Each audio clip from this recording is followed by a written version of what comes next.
Dragons weren't usually your main character in games, and if they were, they definitely weren't small, purple, and full of attitude. The late 90s were the golden age of platformers making the jump from 2D to 3D, with heavy hitters like Super Mario 64 and Crash Bandicoot leading the charge. In 1998, after Aoki debuted with their first game Disruptor, Insomniac Games came back swinging, creating a rich, open-ended adventure that became so popular it turned into PlayStation's second mascot. So grab some gems and sit tight, because today we're playing Spyro the Dragon.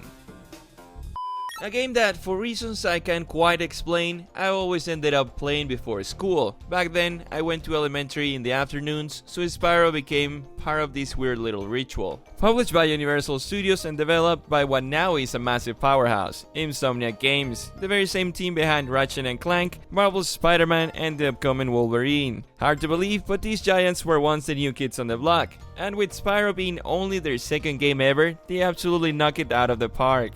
Proof that you should never throw in the towel. You never know when your breakout hit is coming. If you check the list of best-selling PS1 games, Spyro lands at a solid number 18, right after Tomb Raider and just behind the very first Resident Evil. Not a bad spot at all, if you ask me. The game's opening scene kicks off with a few elder dragons giving an interview to who knows what channel, where they start trash-talking and making fun of the game's antagonist, Gnasty Gnorc. Meanwhile, Spyro is in the background minding his own business, chasing some sheep. Turns out, the green evildoer himself was watching the broadcast, and decides that enough disrespect is enough. Out of nowhere, he casts a spell that turns every dragon into a giant gem. The only one who dodges the curse, conveniently enough, our main purple guy, Spyro. For its time, the game was impressively pretty, and not just in a good for the PS1 way. The world felt large and seamless, and honestly less empty than some games nowadays. It gave you a surprising amount of freedom, definitely more than a Crash Bandicoot game could. It was clearly an attempt to rival what Nintendo was doing with Super Mario 64, and if you ask me, it came pretty close. All while running on less powerful hardware. But you're zealous! Keep telling me about this story! Well, there's not a whole lot to it. All we're really doing is rescuing every dragon statue we can find. You free them, they thank you, maybe toss you a little advice. Where's Gnasty Gnorc? I'll torch him! Spyro throws in a snarky comment, and then you're off to the next one. It's not exactly a script written by George R.R. Martin, but there's enough to do between each dragon rescue that it quickly turns into a genuinely fun adventure. Our mission is simple. Visit every dragon world in the realm, free every dragon trapped in stone, and explore everything these lands have to offer along the way. We are not alone on this journey. Sparks, our trusty dragonfly companion, is always by our side. He's not just there for company, he's actually our health bar. The more damage we take, the more his color changes, until he's gone completely. It's a clever twist on the classic HP system, adding personality to something that's usually just a number or a bar. Yellow means full health, blue means 2 hits left, green means 1 hit left, and if he's not there, just don't get hit at all. In my opinion, the controls are easy to learn, but more sophisticated than many of its contemporaries. With X we jump, but if you press it again, Spyro glides, letting you cover more ground. Square makes him charge forward like a ball until you hit a wall, Circle unleashes his signature flame breath, and Triangle lets you pan the camera for a better view. On top of that, L2 and R2 rotate the camera, while L1 and R1 let you roll your way out of the danger. It's simple, but it gives you a surprising amount of control, which makes running around these worlds feel smooth and fun. Reskinning, recycling, repeated levels, none of that is present in this first Spyro the Dragon game. And honestly, that's something worth standing up and applauding Insomniac for. Each one of the 6 worlds feels completely unique, with its own challenges, secrets, and atmosphere. The enemies are just as varied. No 2 types feel the same. They attack in different ways, and each one requires a different approach from you. You can tell how much creative effort went into designing every aspect, and I can only praise. Hell, even the fodder for Sparks changes with every level. Sometimes it's sheep, other times frogs, chicken, rabbits, bats, even rats. Wow. The game really boils down to 3 main collectibles. First are the dragon statues that we already talked about, 80 of them in total scattered across the worlds. Then we have the gems. These don't have a huge impact on the story, but collecting them is somewhat satisfying to me. The sound, the sparkle, the way they fly into your inventory, it makes grabbing every single one of them feel rewarding. Wow. And finally, the dragon eggs. These are a little more playful since you have to chase down that speedy blue thief who taunts you while you try to catch him. Nothing feels better than finally tackling down and snatching back that egg. Ultimately, all 3 collectibles play into progression. If you want to reach the next world, you'll need to meet the requirements to pay the balloonists, whether that's rescue dragons, gems or eggs. It's a clever way the game nudges you into exploring thoroughly without making it feel like a chore. Can Spyro actually fly? That's a fair question. He's a dragon after all, but if you look at those tiny wings, you'll realize he's not going very far anytime soon. Plus, he was born not so long ago if I am not mistaken. For now, Spyro can only glide, and honestly, that's a big part of what makes the platforming fun and unique.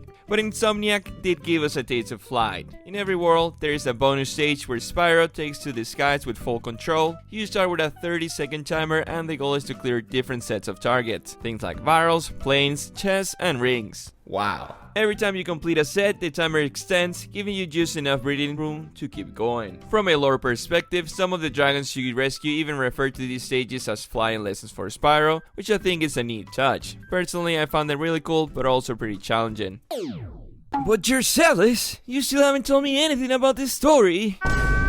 Again, there's not a whole lot to it. In the first couple of hours, you don't get any deep cinematic or dialogue. All you know is, save the dragons, defeat the bad guy. But that's not right now, so I'm not worried. All my focus has been on exploring to the fullest every single level. They are huge, truly, they are amazing. I'm not a completionist by any means, but I was always trying to find all the dragons before exiting the level. Keyword, trying. We already talked general, let's go down to the specifics. Another one of the keys on why I think this is such a great game comes from the level design. You're in a dragon world and take a portal. You set foot in a place you've never seen before, but you very well know what you're set to do. Find those dragon statues that are either hidden or hidden on plain sight if you're blind like me. On your way there, it's usually going to be an enemy that the deeper you go into the game, the more they're going to adapt to Spyro. We only have 2 tools to defeat them, either flames or charge. If one of them doesn't work, the other one surely does. The combat is not one of these game's strengths, but it's not a flaw either. You got what you came for, you found the exit, you check the inventory, and you realize you're missing a dragon. Time to go back on your steps and see where the hidden passage or secret could be.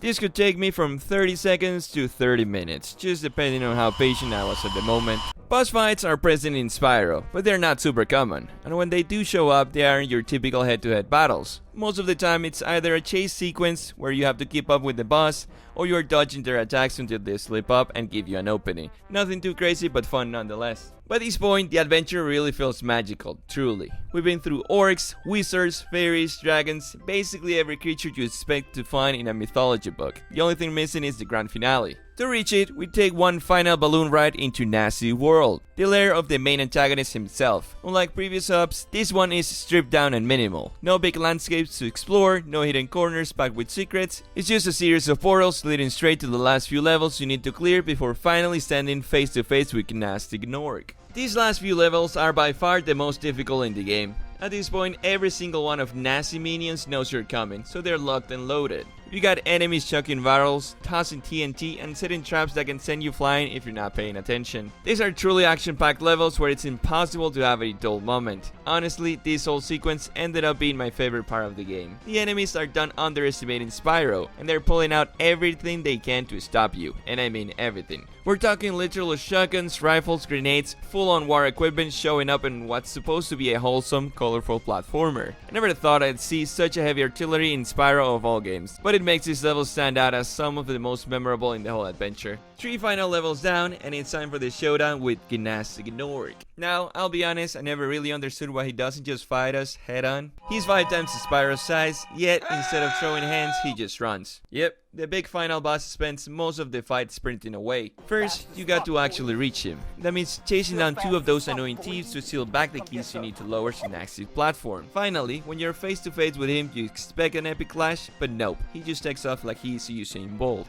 It's an odd decision for a final battle, but honestly it's still fun. The chase itself has a great pace, and when he does stop, it's only to throw a quick spell at Spyro. That's your big chance to flame his big exposed green buttons. From there, the tables turn. Now he's just not running. He's terrified of the smallest dragon in the realm. After some tricky platforming, you can corner him again. hit him one last time and that's it. The green giant goes down and the little purple dragon celebrates. Not the best final fight I've ever played, but definitely a memorable one. Then the game gives us this funny little epilogue. Spyro is on Dragon News giving an interview about his victory. When asked what's next for him, Spyro simple answers, The sky's the limit. the credits roll, and as they play you get this awesome montage of every level you visit in the game, which honestly made me reflect on how much of a fun adventure this was from start to finish. Once the credits are over, you're dropped right back into Nasty's hub, where one last dragon statue waits for you. Freeing him unlocks a bonus stage, Nasty Loot, but there's a catch. You need 100% completion to enter, and that means every gem, every egg, and every dragon. I didn't bother going for it because, well, I have things to do, and for me it's not that rewarding. For big Spyro fans, definitely it's a cool extra prize. And that's it for the main story. I'd say about 75% completion gives you the full Spyro experience, and what an experience it is. An absolute masterpiece from my childhood, and it still stands as one today in August 2025. The gameplay, the mechanics, the music, the exploration, it's all top notch. Maybe if NPCs were a little more involved, the game could feel more alive, but honestly, you will have a hard time making this game any better.